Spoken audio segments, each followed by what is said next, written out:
ओम शांति। यह बाबा की सेवा के लिए नया चैनल चालू किया है। इस चैनल को सब्सक्राइब करें। ओम शांति। ओम शांति।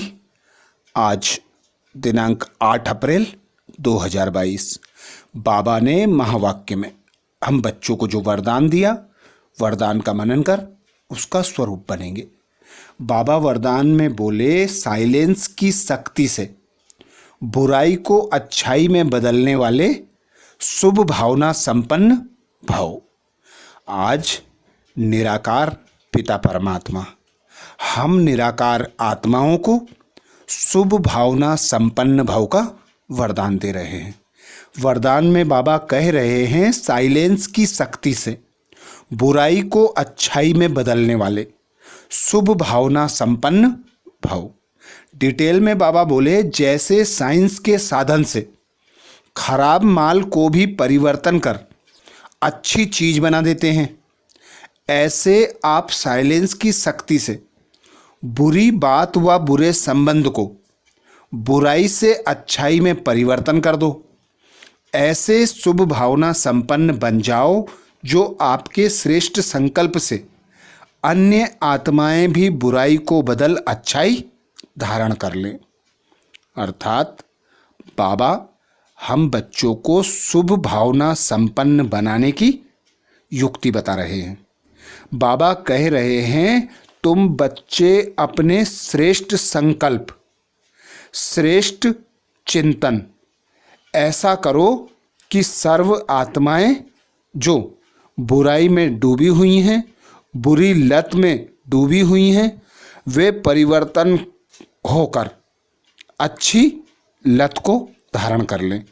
अर्थात पिता परमात्मा की श्रीमत अनुसार हम बच्चों को जो बाबा ने परिवर्तन शक्ति प्रदान की है, उस परिवर्तन शक्ति के आधार पर सर्व आत्माओं को परिवर्तन करने के हम निमित्त बने हैं। जिसमें बाबा कहते, साइलेंस की शक्ति को बढ़ाओ। साइलेंस की शक्ति ऐसी हो कि कोई भी संकल्प करो तो ऐसा दृढ़ संकल्प हो कि हुआ के हुआ।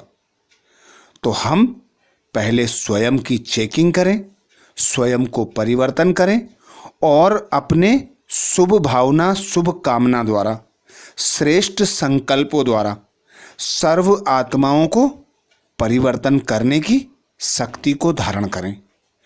तो इसलिए बाबा कहते, जैसे साइंस के साधन खराब माल को अच्छी चीज में परिवर्तन कर देते हैं, जैसे हम देखते हैं पानी को प्यूरीफायर में डालकर शुद्ध किया जाता है, ऐसे अनेक यंत्र साइंस ने बनाए हैं। तो हमारी जो साइलेंस की शक्ति है, उस साइलेंस की शक्ति को हम यदि क्रोधी आत्मा पर यूज करें तो वह अपना क्रोध सहज छोड़कर शांत बन सकता है। क्योंकि बाबा कहते, एक हाथ से ताली नहीं बजती। यदि सामने वाला आवेश में है, क्रोध के वशीभूत है, तो तुम शांत स्वरूप आत्माएं हो, तुम्हें अपना वास्तविक स्वरूप नहीं त्यागना है। तुम यदि शांत स्वरूप स्थिति में स्थित रहोगे तो जो आत्मा क्रोध करती है, ग्लानि करती है, वह भी आत्मा परिवर्तित हो जाएगी। आगे बाबा बोले, नॉलेजफुल के हिसाब से राइट रॉन्ग को जानना अलग बात है, लेकिन स्वयं में बुराई को बुराई के रूप में धारण करना गलत है। इसलिए बुराई को देखते जानते उसे अच्छाई में बदल दो।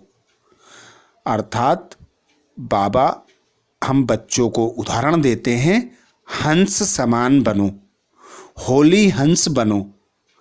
तो हम आत्माएं जब हंस के समान मोती चुगने वाली बन जाएंगी, तो बुराइयों को त्यागना है, अच्छाइयों को धारण करना है।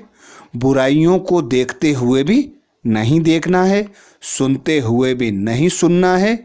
यदि सुन भी लेते तो उसे समाना नहीं है, उसे परिवर्तन कर शुद्ध संकल्प, शुद्ध भावना, शुभ चिंतन द्वारा उसे परिवर्तन कर श्रेष्ठ चिंतन धारण करना है। सर्व आत्माओं के प्रति शुभ भावना संपन्न बनना है कि मैं आत्मा पूर्वज आत्मा हूँ, मैं सभी को परिवर्तन करने की निमित्त बनी हूँ। जिस प्रकार हम देखते हैं घर में माता पिता या बड़े बूढ़े अपने बच्चों की बुराई को देखते हुए उन बुराइयों को अच्छाई में परिवर्तन करने का शुभ संकल्प करते हैं, उनके प्रति शुभ भावना शुभ कामना रखते हैं, जिनके आधार पर वे उन्हें परिवर्तन करने में सफल होते हैं। ऐसे ही हमारे पिता परमात्मा निराकार, हम निराकार आत्माओं को एक शुद्ध संकल्प श्रेष्ठ संकल्प द्वारा परिवर्तित कर देते हैं। तो हम बाबा की निमित्त आत्माएं हैं। हम आत्माओं को भी ऐसे गुण ज्ञान तथा शक्तियों को धारण कर शांति की शक्ति को बढ़ाना है, जिसके आधार पर सर्व आत्माओं का परिवर्तन कर सकें। स्लोगन में बाबा बोले, सहनशीलता का गुण धारण करो तो कठोर संस्कार भी शीतल हो जाएंगे।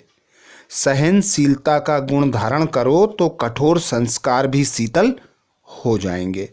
अर्थात जब हम सहनशील बनते हैं, नरम दिल बनते हैं, तो हमारे अंदर जो पुराने कठोर संस्कार हैं वे भी शीतल और परिवर्तन होने लगते हैं, अर्थात नरम हो जाते हैं।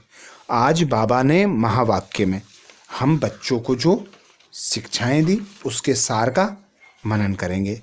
बाबा बोले, मीठे बच्चे, अपनी अवस्था अच्छी बनाना है तो सवेरे सवेरे उठ एकांत में बैठ विचार करो कि हम आत्मा हैं, हमें अब वापिस जाना है। यह नाटक पूरा हुआ। मीठे बच्चे, अपनी अवस्था अच्छी बनानी है तो सवेरे सवेरे उठ एकांत में बैठ विचार करो कि हम आत्मा हैं, अब हमें घर वापिस जाना है। यह नाटक पूरा होता है। प्रश्न किया बाबा ने, पूरा पूरा बलि चढ़ने का अर्थ क्या है? उत्तर में बाबा बोले, पूरा बलि चढ़ना माना बुद्धि का योग एक तरफ रहे, बच्चे आदि कोई देहधारी याद ना आए, देह का भान टूट जाए। ऐसा जो पूरा बलि चढ़ते हैं उन्हें 21 जन्मों का वर्षा बाप से मिलता है। जो 1-2 के नाम रूप में लट्टू होते हैं वह बाप का और अपना नाम बदनाम करते हैं। दूसरा प्रश्न किया बाबा ने, बाप सभी बच्चों को कौन सी कृपा करते हैं? बाप सभी बच्चों पर कौन सी कृपा करते हैं? उत्तर में बाबा बोले, कौड़ी से हीरे जैसा बनाने की कृपा बाप करते हैं। जो बच्चे कदम कदम पर राय लेते हैं, कुछ छिपाते नहीं, उन पर स्वतः कृपा हो जाती है। गीत सुनाया बाबा ने, किसने यह सब खेल रचाया? धारणा के लिए मुख्य सार में बाबा बोले, पहला पॉइंट, फुल पास होने के लिए जो भी खामियां हैं, विकारों का अंश है, उसे समाप्त कर देना है। किसी भी बात का अहंकार नहीं रखना है। फुल पास होने के लिए जो भी खामियां हैं, विकारों का अंश है, उसे समाप्त कर देना है। किसी भी बात का अहंकार नहीं रखना है। दूसरा पॉइंट बाबा बोले, दृष्टि बहुत पवित्र बनानी है। कभी भी किसी देहधारी के पीछे लटकना नहीं, पूरा आत्म अभिमानी बनना है। दृष्टि बहुत पवित्र शुद्ध बनानी है। कभी भी किसी देहधारी के पीछे लटकना नहीं, पूरा आत्म अभिमानी बनना है। तो ये थे बाबा के महावाक्य। अच्छा, ओम शांति।